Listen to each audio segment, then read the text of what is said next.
Hello guys, welcome to Sony online classes. आज इस video में हम डिस्कस करेंगे प्रतिवेदन के बारे में। मीन्स राइटिंग, रिपोर्ट राइटिंग क्या होती है, इसकी क्या क्या परिभाषाएं हैं, क्या क्या महत्व है और उद्देश्य क्या है, विशेषताएं। मीन्स कि ये जो रिपोर्ट राइटिंग है इसकी डेफिनेशन क्या है, इसका इम्पोर्टेंस क्या है, इसका ऑब्जेक्टिव्स क्या है और फीचर्स क्या है, इसी टॉपिक पे डिस्कस करेंगे।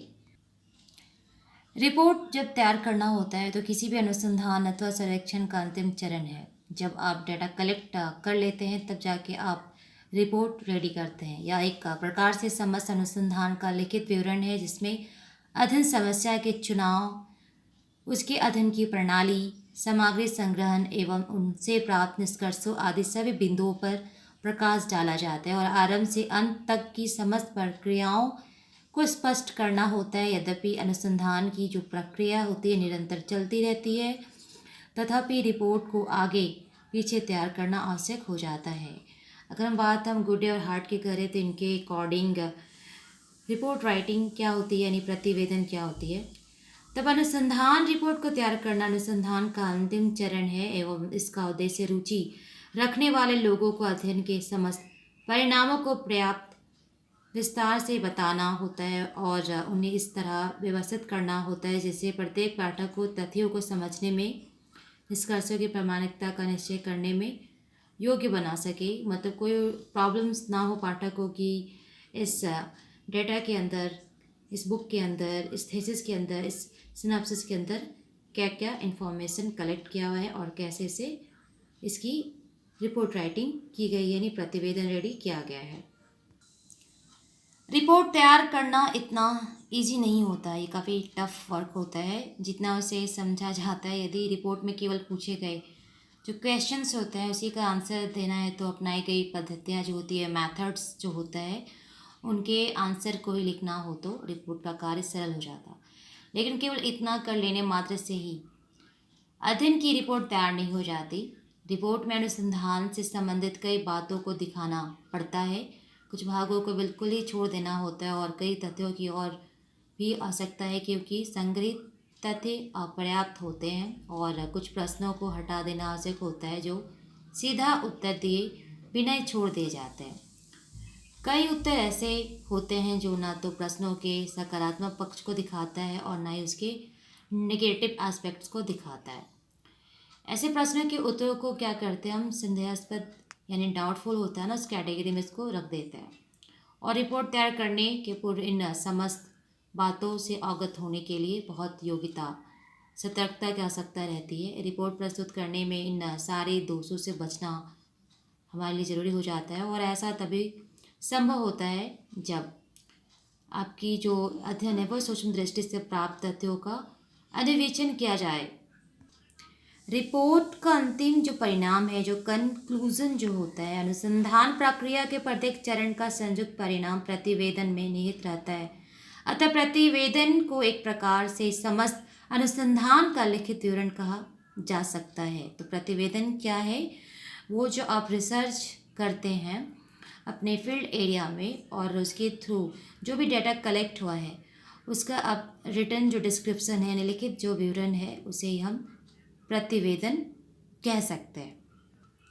प्रतिवेदन में सारा लिखित विवरण निहित रहता है। अतः प्रतिवेदन को एक प्रकार से समस्त अनुसंधान का लिखित विवरण कहा जा सकता है। प्रतिवेदन में आरंभ से अंत तक की सर्वेक्षण प्रक्रिया, शब्दों तथा धारणाओं की परिभाषा, प्रयुक्त विधियों तथा प्रणालियों का परिचय, आंकड़ों का प्रदर्शन आदि तथा सर्वेक्षण के निष्कर्ष दिए जाते हैं। प्रतिवेदन ही सर्वेक्षण की सफलता और असफलता का आधार होता है।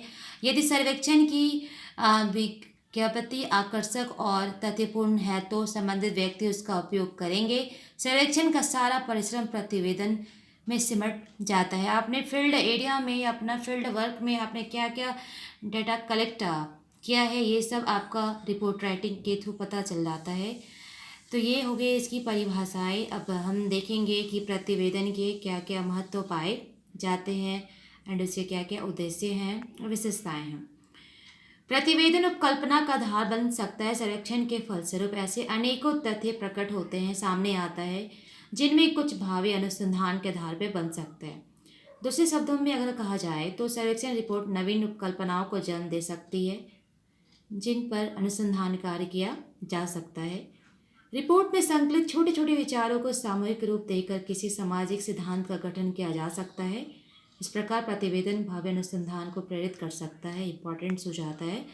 प्रतिवेदन में समस्या से संबंधित पूर्व ज्ञान का भी उल्लेख रहता है कि आप जब फील्ड एरिया में फील्ड वर्क कर रहे थे तो आपको क्या क्या प्रॉब्लम्स फेस करना पड़ा। प्रतिवेदन पूर्व ज्ञान से वर्तमान अनुसंधान का संबंध स्पष्ट करता है, क्लियर करता है। उसके द्वारा समस्या से संबंधित प्राप्त ज्ञान और फेसेस ज्ञान का पता लग जाता है जिसके आधार पर प्रस्तुत समस्या पर आगे अनुसंधान के क्षेत्र यानी स्कोप का निश्चय हो जाता है और इस प्रकार समस्या की क्रमिक खोज संभव हो जाता है। नेक्स्ट जो इसका इम्पोर्टेंस है, प्रतिवेदन में अनुसंधान में प्रयुक्त प्रणालियों का विवरण भी दिया जाता है जिसके आधार पर भावी अध्ययनकर्ता नई अध्ययन प्रणालियों का आविष्कार कर सकते हैं और अपने अनुसंधान में वर्णित प्रणालियों का उपयोग भी कर सकते हैं। नेक्स्ट उसका इम्पोर्टेंस है, प्रतिवेदन अनुसंधान को संक्षिप्त रूप प्रदान करता है। उसके द्वारा भविष्य में अनुसंधान करने के कुछ संकेत मिल जाते हैं कि फ्यूचर में आप उसमें और क्या क्या अनुसंधान कर सकते हैं, रिसर्च कर सकते हैं। नेक्स्ट इसका उद्देश्य यानी प्रतिवेदन का उद्देश्य क्या होता है, ऑब्जेक्टिव्स क्या होता है, इस पर डिस्कस करेंगे। प्रतिवेदन के उद्देश्य जो मेनली वो 3 है। अनुसंधान के परिणामों का प्रदर्शन, तथ्यों का समझना, वैधता की जांच, ये सब इम्पॉर्टेंट्स हो गए, ऑब्जेक्टिव्स हो गए। फर्स्ट जो पॉइंट है अनुसंधान के परिणामों का प्रदर्शन। प्रतिवेदन के द्वारा समस्त सर्वेक्षण की प्रक्रिया द्वारा प्राप्त परिणामों को संबंधित अथवा अनुसंधान में रुचि रखने वाले व्यक्तियों के सामने प्रकट किया जाता है।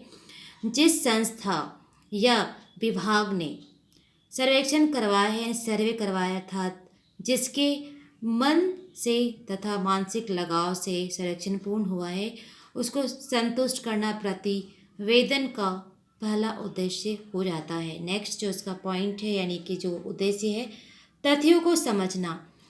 रिपोर्ट का उद्देश्य केवल अनुसंधान परिणामों को व्यक्त करना ही नहीं होता बल्कि उन्हें इस ढंग से प्रस्तुत करना होता है ताकि प्रतिवेदन को पढ़ने वाले व्यक्ति उसके अंदर वर्णित सामग्री को समझ सके। अतः तथ्यों को समझ में आने योग्य भाषा में प्रकट करना भी प्रतिवेदन का उद्देश्य होता है ताकि जनसाधारण भी प्रतिवेदन को पढ़कर लाभ उठा सके और खोज से प्राप्त नवीन तथ्यों को समझ सके कि रिसर्चर ने क्या रिसर्च किया है, उसने प्रतिवेदन में क्या डाटा उसमें वो उसे शामिल किया है, उसमें इंक्लूड किया है।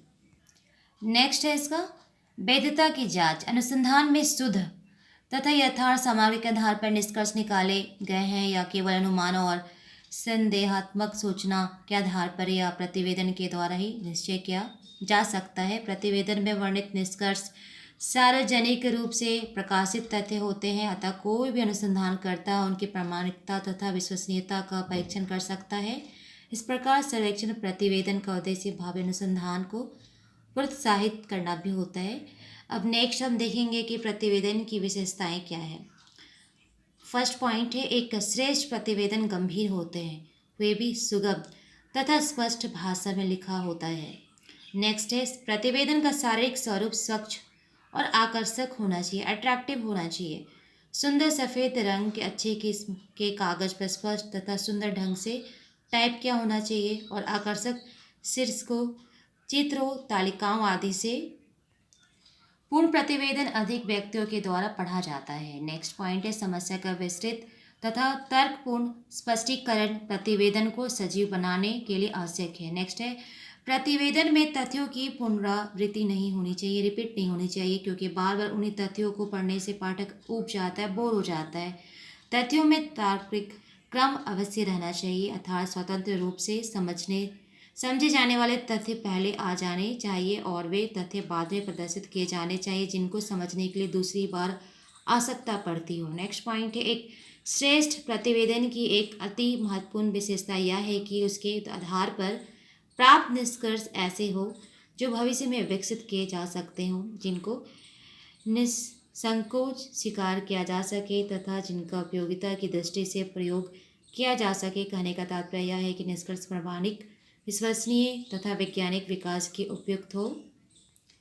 नेक्स्ट है प्रतिवेदन की शैली अलंकारिक तथा असामान्य न होकर सरल, सुबोध, स्पष्ट होनी चाहिए। नेक्स्ट है प्रतिवेदन में अध्ययन विधि, साधन, सीमा, अध्ययन का उद्देश्य और कठिनाइयाँ, सुविधाएं तथा निदर्शन आदि का स्पष्ट तथा विस्तृत वर्णन किया जाना चाहिए। नेक्स्ट पॉइंट है शीर्षक क्रियाओं में न होकर संज्ञाओं में होने चाहिए।